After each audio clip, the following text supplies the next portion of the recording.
तो सांग माने आज आम कथा है खरा दिने किपरि आपण निज स्किन ने ग्लो आनी पारिबे, निज स्किन कलापण को दूर करि पारिबे। खरा दिने भी किपरि आपण निज स्किन केयर नहीं पारिबे। खरा दिने भी आपण स्किन एते ग्लोइंग एते फेयर ब्राइट हेबो कि समस्ते पचारिबे कि आपण कौन लगाउछंती। तो सांग माने आज रेमेडी बहुत ही खास अटे। खरा दिन रे आपण स्किन ने ग्लो आनिबो, पिगमेंटेशन सन्ट्यान को दूर करिवो, ता सहित आपण स्किन बहुत ही सुंदर बहुत ही यंगर देखा जीवो। तो बहुत बढ़िया रेमेडी सांग माने आपण वीडियो को फास्ट टू लास्ट निहाती देखंतु। आपण मानक पई एही खरा दिने एही वीडियो बहुत ही हेल्पफुल हेबो। तो सांग माने आमे समस्त चाहती आम फेस बहुत ही सुंदर देखा जाओ। खरा दिने जहाँ टी आपण फेस डलनेस आसी जाए, किंतु यही रेमेडी को यूज करने देखिए आपण फेस से हीपरी सुंदर रहिबो। तो यही रेमेडी को बनवाई सांग माने ए देखंतु एटी मु नहीं तरबुज एवं नहीं गोटे काकुड़ी। तो आपण एहीपरी जी तरबुज एवं गोटे काकुड़ी नहीं जी। तो यार रस आम बाहर करवा। तो गोटे कप पाखापाखि ये रस बाहर करी तरबुजर। तो यही रेमेडी की गोटे सप्ताह पर्यटन पूरा यूज करी से अधिक बनाऊँगी। जदि आप गोटे दिन यूज कर गोटे थर बनइबे तो अल्प टी आपको रस दरकार पड़ो। खंडे आप तरबुज नहीं जी चिपुड़ी रस टी बाहर करने। तो काकुड़ी खंडे नहीं जी चिपुड़ी रस बाहर करने। आदि चाहिए आपड़ यह गोटे सप्ताह 15-20 दिन पर्यटन भी तैयारी करके रखिकी सबुदिन यूज करेंगे। तेणु आपको सांग मैंने जपरी सुविधा होपरी बनातु। तो देखो प्रथम यहीपरि तरबुज को चिपुड़ी तार रस मुझे बाहर करने गोटे बाउल। तो सांग मैंने खरा दिने कौन होता है ना आम शरीर वाटर लेवल कमी जाए, जहाँ फल स्किन ड्राए एवं डिहाइड्रेट देखा जाए। से बहुत जरूरी कि स्किन को हाइड्रेट रखा, जहाँ फल स्किन ने ग्लो कर। खरा दिने सांग मैंने मेलेनियन प्रोडक्शन भी बढ़ी जाए, जहाँ फल आपण स्किन टैनिंग देखा जाए, डल स्किन हो जाए, स्किन कला पड़ जाए, बहुत प्रोब्लेम्स आसी जाए खरा दिने। तो आज यही रेमेडी ए सब स्किन प्रोब्लेम्स को दूर कर सांग मैंने स्किन को ग्लोइंग एंड हाइड्रेट कर। देखो ये तरबुज रस मुझे बाहर कर देखिपे गोटे कप पाखापाखि मोर तरबुज रस बाहर जाइए। तो एबे नबा काकुड़ी की आप ग्राइंडिंग करके हो कोरिकी हो यह कोरी नेबे एवं यह चिपुड़ी यार रस बाहर करने। तो ये काकुड़ी मुझे कोरी नहीं चिपुड़ी से तरबुज रस बाहर करनेबी। तो सांग माने तरबुजर एपरी एंजाइम मिलता है जहाँ स्किन भीतर को जाए स्किन को हाइड्रेट करता। आपड़ जानी आश्चर्य हेबे कि जेपरिक बहुत ही विदेशी कंपानी प्रोडक्ट अच्छी जहाँकि बाधा करते आपण स्किन को हाइड्रेट कर। तो से थाए सांग माने एल सिट्रिनल जहाँ तरबुजरे थाए।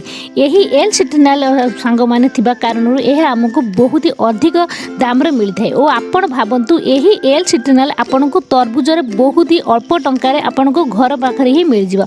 किंतु आमे एक अणदेखा कर दी था कहीं यह पछर साइंस आमको जना न थाए, जहाँ फल आमे मार्केट रू प्रोडक्ट को बहुत ही अधिक टंका दे किनी थाए। किंतु सांग माने आपण आज एपरी करंतु नाही, आपण बाहर एते टंका खर्च करंतु नाही, घरे बनातु ए सब जिनस को। और सांग माने काकुड़ी थाए मेंडालिक एसिड। और यही मेंडालिक एसिड जितेबाला यही तरबुजरे थिबा एल सिट्रिनल एसिड सहित मिसिबो तो यह बनइबो एएचए माने आपणकर अल्फा हाइड्रोक्सी एसिड।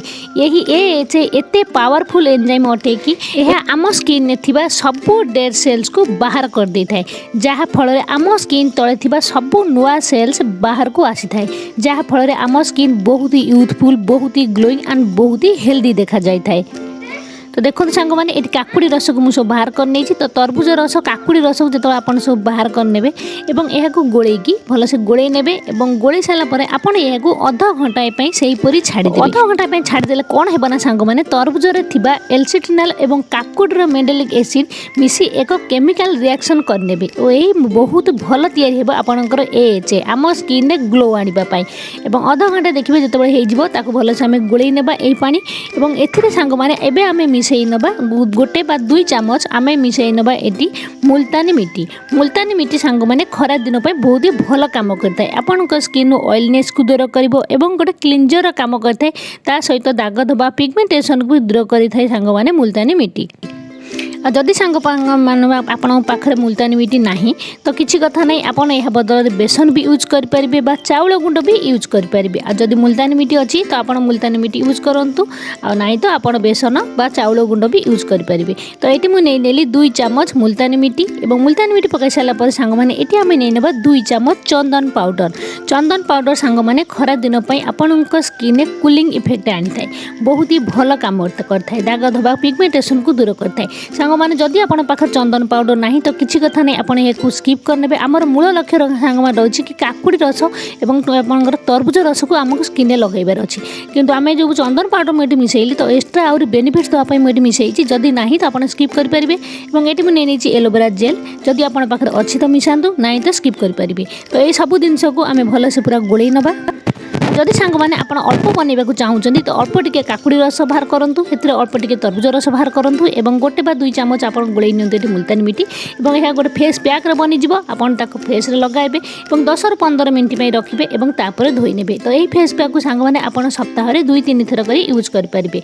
जदि भी आपको समय ना तो एकाथर बनवाक चाहूँगी तो यहीपरी आम देखूँ जपरी मुझे देखली तो ये अधिक बनई कारण यह स्टोर करके फ्रिज में रखी और सबुदिन यूज करी तेणुक मुझे अधिक बनई आपन को अल्प बनवार अच्छी तो आप फेस पैक बन यूज करेंगे बेसी बनवार अच्छी तो आप बेसी भी बन पारे। तो देखो ये मुझे भलसे गोल नेली और गोल नहीं सारापर सांग मैंने कौन करेंगे आम नहीं ना गोटे आइस ट्रे तो यह मुझे आइस क्यूब्स बनई नेबी और ताकू आम फेस लगाइबा और खरा दिने सांग मैंने आप समस्त जानते आइस क्यूब द्वारा आपन फेस फ्रेशनेस फील कर ये सब जिन आम जहाँ सब आड कले यह भी बहुत ही भल काम कर सहित आपण स्किन पे।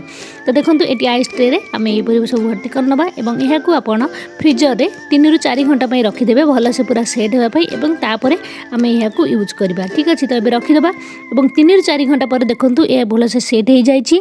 तो सांग मैंने आप सबुदिन यही आइस क्यूब खंडिए बाहर करेंगे और निज फेस लगाइबे देखिए आपन को केते भल रिजल्ट मिलूँ यह लगाइले भी आप देखिए आपन फेस रे केते फ्रेशनेस आसो आपन फेस संगे संगे केते ग्लो कर सन टैन पूरा पूरी दूर हो पिगमेंटेशन दाग दबा दूर हो आपन स्किन गोरा है मेलेनियन प्रोडक्शन आपंकर कंट्रोल हो जो सब जिन आम यूज कर।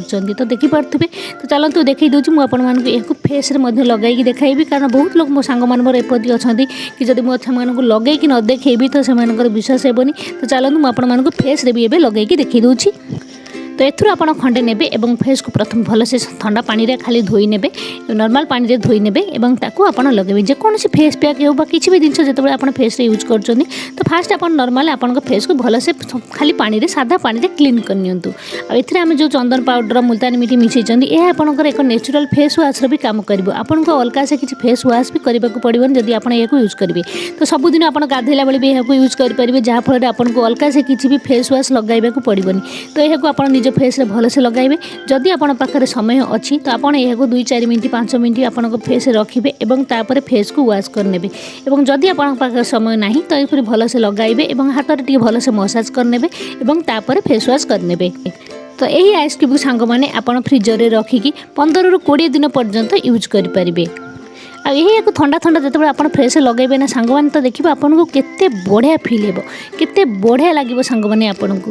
तो सांग मैंने आप आज ही यहीपरी बनातु आउ यूज करूँ आपण फेस को यही खरा दिने बहुत ही ग्लोइंग बहुत ही फेयर बनातु डलनेस को पूरा पूरी दूर करूँ आउ सनटैन को पूरा पूरी दूर कर दिखाँ सांग मैंने।